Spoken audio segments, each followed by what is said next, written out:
Tributes continue to pour in for Australian great Shane Warne from all corners of the world. The former spinner died aged 52 after suffering a suspected heart attack. Warne is regarded as one of the greatest bowlers in Test cricket history. He amassed 708 wickets in his 15-year career, with Sri Lankan great Muthai Muralitharan the only man to pick up more wickets, 800 in fact. Joining us now via Zoom for more reaction is former Proteas spin bowler Paul Harris. A very good afternoon to you, Paul. Thank you so much for joining us.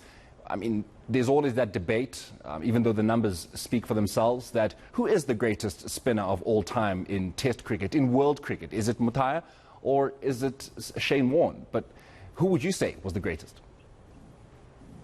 Look, I think it's, for me, it's no doubt it's Shane Warne. I think it was his, not just the way he bowled, but sort of the way that he changed cricket.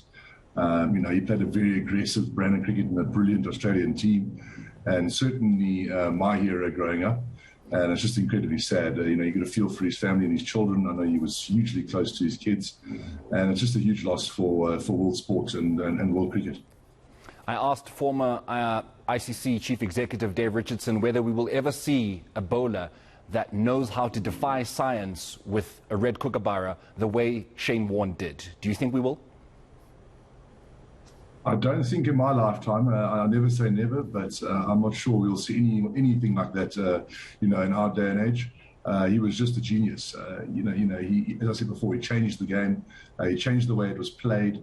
He made it modern. He brought spectators to the game.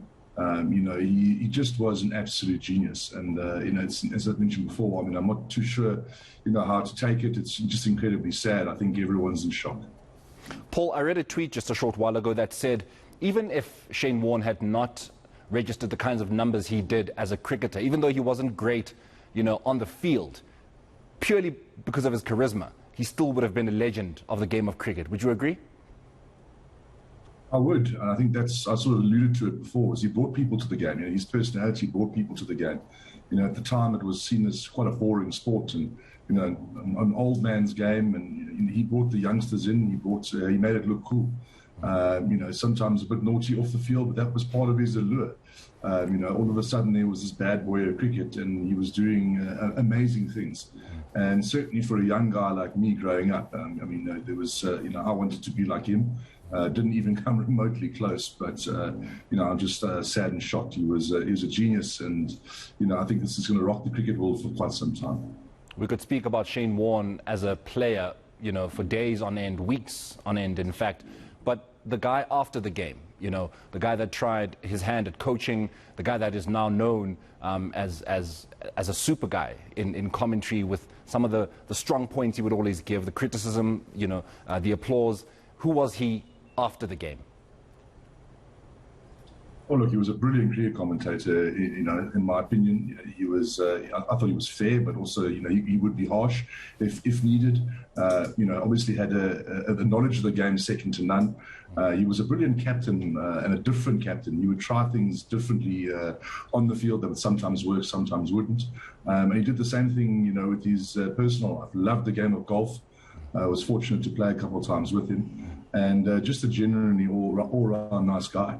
It's really sad. I think I've spoken to a few of the guys, and a lot of the guys are really sort of rocked by this. A charismatic guy like Warne, we needed him around in the game for much longer. Paul, I'd like to just step away. Obviously we could speak about how sad this occasion is, which it is, especially for Australian cricket, which has lost Rod Marsh as well in the same 24 hours. But there is a Cricket World Cup happening down under, in fact, involving the women. Our Proteas women are starting their campaign tomorrow against Bangladesh. We have been touted, or rather they've been touted, as one of the favourites to win this year's title. And if you're looking at the way the likes of New Zealand are losing their opening games in their own backyard, you could say South Africa really are in with a shout. How do you see the Proteas women faring? Look, firstly, they've come on in leaps and bounds in the last 3 to 4 years. The women's cricket side, they really have. They're one of the powerhouses in women's cricket. And I think rightly so deserve that favourites or very close to tag for the World Cup.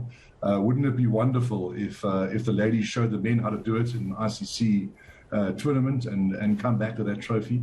I know I will certainly be watching and cheering from the sidelines. And, I'm just amazed at how much improvement there has been, in the women's game in general, but in particularly with this African team.